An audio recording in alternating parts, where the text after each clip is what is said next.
জনাব হান্নান মাসুদ, আমি আপনার কাছ থেকে জানতে চাইবো যে প্রথমেই আপনাকে একটু আমরা শুভেচ্ছা জানাই, কারণ নানা জায়গা থেকে আমরা যতটা জানতে পারছি সেটা হচ্ছে যে নোয়াখালীর দ্বীপ উপজেলা হাতিয়া আপনার এলাকা, সেখানে আপনি রাজনৈতিকভাবে সক্রিয় হয়েছেন।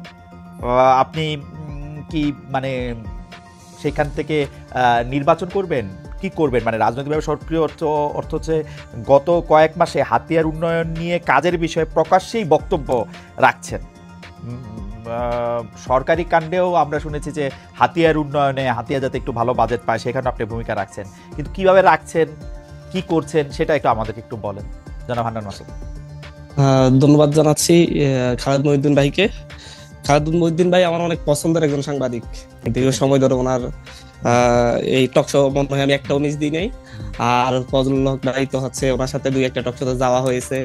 উনি যে প্রকাশ্যে বীরের বেশে কথাগুলা বলেন, ওনার একটা নিজস্ব অবস্থান আছেন এবং উনি কখনো যতই সমালোচনা হোক, যত কিছু হোক, যতই ভয় থাকুক, উনি কখনো তার নিজের অবস্থান থেকে সরে দাঁড়ান নাই। এই দিকটা থেকে আমার ভাইকে অনেক পছন্দ।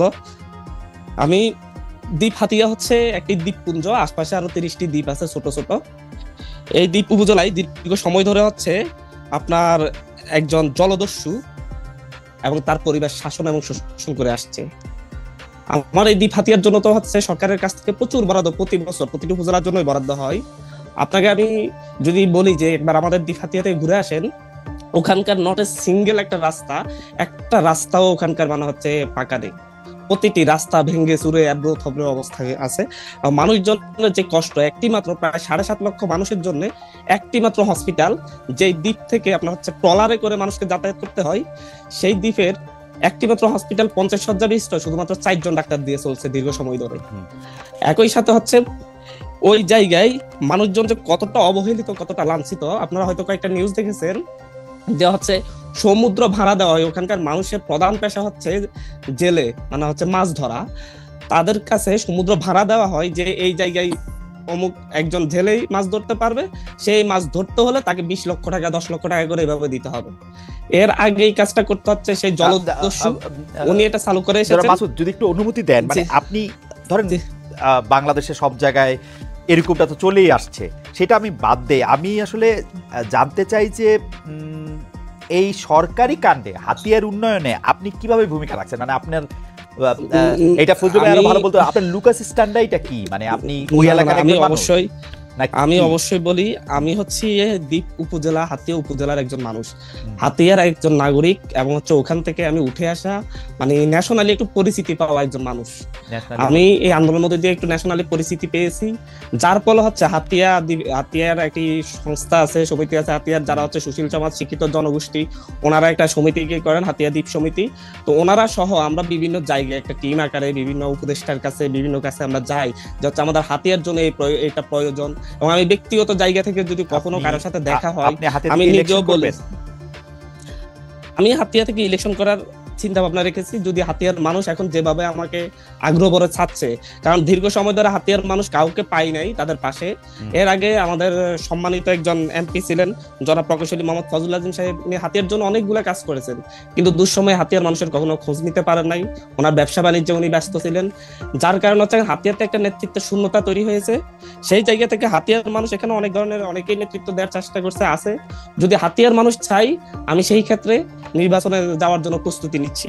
তবে তার আগে আমরা অন্তত হাতিয়ার মানুষের যে দুর্দশাটা, আমার যে ন্যাশনাল পরিস্থিতি হয়েছে, যে জাতীয় পরিস্থিতিটা আছে, এটাকে কাজে লাগিয়ে আমি চাই যে হচ্ছে নির্বাচন হবে পরের বিষয়, তার আগে আমি যেন হাতিয়ার মানুষের স্বাস্থ্য সেবা, যাতায়াতের যে অবস্থা, এগুলার একটা পরিবর্তন আনতে চাই। জাতীয় পরিচিতি নিয়ে আপনাকে একটু আপনার নজরে নিশ্চয়ই এসেছে, আমি একটু আপনার নজরে আনি যে অনুসন্ধানী সাংবাদিক জনাব জুলকারনাইন সায়েদ তার ফেসবুক পোস্টে লিখেছেন, নিজের এলাকা হাতিয়ায় এমন আচরণ করছে, আপনার কথা, যে যেন শেখ হাসিনা সরকারকে সে একাই পতন ঘটিয়েছে। এমন সংবাদও পেয়েছি যে সে টাকার বিনিময়ে ছাত্রলীগ ও আওয়ামী লীগের কর্মীদের পুনর্বাসন করছে। খুবই বিশ্বাসযোগ্য কিছু মানুষ, আমি তার কোটেশনের মধ্যে রাখছি, আমাকে জানিয়েছেন সরকারি টেন্ডার পাইয়ে দিয়ে সে বিপুল পরিমাণ টাকা বানাচ্ছে। তারপরও আমি এসব ছোটখাটো কর্মকাণ্ড নিয়ে কিছু লিখতে চাইনি। একটু কি আপনি বলবেন যে মানে? না, জুলকারনাইন সাহেব ভাই আমার একজন সম্মানিত মানুষ, আমি ওনাকে শ্রদ্ধা করি। আন্দোলনের সময়ে ওনার সাথে অনেকবার যোগাযোগ হয়েছে, উনি অনেকগুলো অভিযোগ এনেছেন, ওনার সাথে আমার পরবর্তীতে কথা হয়েছে, উনি অনেকের কাছে শুনেছেন। আমি ওনাকে বলেছি যে হচ্ছে ভাই আপনি আপনার যে ইন্টেলিজেন্স কিংবা অনুসন্ধানী লোকজন আছে ওনাদেরকে পাঠান, হাতিয়াতে দেখে আসুক আসলে হাতিয়াতে আওয়ামী লীগকে কারা পুনর্বাসিত করছে, আর হচ্ছে কিভাবে আওয়ামী লীগের বিরুদ্ধে আমার অবস্থান নিয়েছি। এবং একই সাথে হাতিয়া উপজেলায় এই যে সিএনজি স্ট্যান্ড থেকে চাঁদাবাজি করে প্রতিটা জায়গা থেকে, হাতিয়া এটা বন্ধ। ঘাট কেন্দ্রিক চাঁদাবাজি সেটা হাতিয়াতে বন্ধ, শুধুমাত্র আমার এই শক্ত স্ট্যান্ডের কারণে সম্ভব হয়েছে। না হয় বাংলাদেশের প্রতিটি জায়গায় যে পরিমাণ চাঁদাবাজি হচ্ছে আওয়ামী লীগ যাওয়ার পরে অন্য দল, সেটা হাতিয়াতে চলমান থাকতো। এবং এই ক্ষেত্রে যদি হচ্ছে প্রতিবাদ করার মতো কেউ থাকলে, ভাই আমি একটু শেষ করি, প্রতিবাদ করার মতো কেউ না থাকলে তাহলে এটা খুব ভালোভাবে চলতে থাকে। হচ্ছে প্রতিবাদের ভাষা একটু রূঢ় হয়, যেহেতু আমি প্রতিবাদ করছি সেহেতু অনেকের কাছে এটা মনে হতে পারে যে হচ্ছে যে ও একটু রূঢ় ভাষায় কথা বলছে, ও একটু হচ্ছে নিজেকে আমার প্রশ্নটা শুনেন। আপনি তো হাতিয়ার নাগরিক বা হাতিয়ার সন্তান, আগেও ছিলেন পরেও আছেন, মানে 5 আগস্টের আগেও ছিলেন, 5 আগস্টের পরেও আছেন। সেই সময় যে কাজগুলি চলতেছিল, ধরেন চাঁদাবাজি চলতেছিল, সেগুলি তো আপনি তখন বন্ধ করতে পারেন নাই বা চান নাই নাকি? চেয়েছিলেন? না, আমরা তখনও চেয়েছি কিন্তু আমাদের সেই ধরনের স্ট্যান্ডটা নিতে পারি নাই। কারণ হচ্ছে আমাদের পজিশন দুর্বল ছিল। এখন নিতে পারতেছেন, এর কারণ হচ্ছে ন্যাশনাল পরিস্থিতির কারণে এই যে আমাদের বিভিন্ন বিশ্ববিদ্যালয়ের আমাদের যে পাবলিক বিশ্ববিদ্যালয়ের যে শিক্ষার্থীরা আছে তারা আমাকে পুরোপুরি সাপোর্ট দিচ্ছে, এবং হচ্ছে তারা বিভিন্ন যে সামাজিক সংগঠনগুলো আছে তারা আমাদের সাথে এসে একসাথে দাঁড়াচ্ছে। কারণ তারা এখন সাহস পাচ্ছে যে হচ্ছে কেউ একজন অন্তত হচ্ছে আমাদের সামনে থেকে নেতৃত্ব দিয়ে প্রতিবাদ করার লোক আছে। আগে আগে আগে আগে এই সমর্থনটা আপনি পান নাই, তাই তো? জি জি জি, অবশ্যই। এর আগে আপনি একটা জিনিস লক্ষ্য করবেন, আমাদের উপজেলাতে আমি বলবো মানে হচ্ছে আমাদের এই হাতিয়া উপজেলাতে আমি কয়েকটা বিষয়ে প্রতিবাদ করতে গিয়ে এর আগে লাঞ্ছিত হয়েছি, ঘাট কেন্দ্রিক প্রতিবাদ করতে গিয়ে লাঞ্ছিত হয়েছি। মানে এমনকি স্টুডেন্ট অবস্থায় আমি প্রতিটি ক্ষেত্রে প্রতিবাদ করতাম আমার জায়গা থেকে। এমনকি এক পর্যায়ে আমার জীবন হুমকির মুখে পড়ার কারণে আমার বাবা বলছিল তুমি আপাতত বাড়িতে আইসো না, তোমাকে বিপদে ফেলতে হবে। ওকে, পরিষ্কার। আমি জনাব হান্নান মাসুদ একটু এই পর্যায়ে একটু শেষ কথা বলি। সরকার, আপনি যখন এইসব প্রতিবাদ করতে যান, চাঁদাবাজি বন্ধ করতে যান, তখন সরকারি লোকজন আপনার সঙ্গে থাকে? পুলিশ, অ্যাডমিনিস্ট্রেশনের লোকজন? দেখেন হচ্ছে, যদি আমি একটা জিনিস একটা জায়গায় খুব স্পষ্ট করে বলছি, যখন আপনি ভালো কোনো কাজ করতে যাবেন তখন যদি হচ্ছে প্রশাসনকে যদি বুঝাতে পারেন যে এটা আসলে ভালো কাজ, তারা আসলে সেই ক্ষেত্রে তাদের নৈতিক জায়গা থেকে অনেক ক্ষেত্রে সমর্থন দেয়। একটা উদাহরণ বলতে চাই, এখানে দীর্ঘ সময় ধরে গত 16 বছর ধরে আমাদের নদী ভাঙ্গন জনিত কারণে যারা তাদের ঘর বাড়ি হারিয়েছে তাদের জন্য সরকারিভাবে ভূমি বন্দোবস্ত দেওয়া হয় বিভিন্ন দাগ কেন্দ্রিক বিভিন্ন এরিয়া ভিত্তিক। সেই ভূমি এটা বিএনপি আমলে মানে এর আগে জনাব ফজলুল আজিম সাহেব এমপি ছিলেন, ওনার আমলে বন্দোবস্ত হয়েছে। কিন্তু হচ্ছে এটা আওয়ামী লীগ বিএনপি দুইটা ভাগাভাগি করে সাধারণ মানুষগুলাকে কিন্তু হচ্ছে এই ভূমিগুলো বুঝিয়ে দেয় নাই। কিন্তু গভর্নমেন্টের জায়গায় এই বিষয়টা ছিল যে হচ্ছে গভর্নমেন্ট কিন্তু হচ্ছে যখন বুঝিয়ে দেয় হিসাব করে যে এই জায়গায় আছে ধরে নিয়েই বুঝিয়ে দেয়। কিন্তু আমাদের এই জায়গায় 16 বছর যাবত কাউকে সেই জায়গায় যেতে দেওয়া হয় নাই।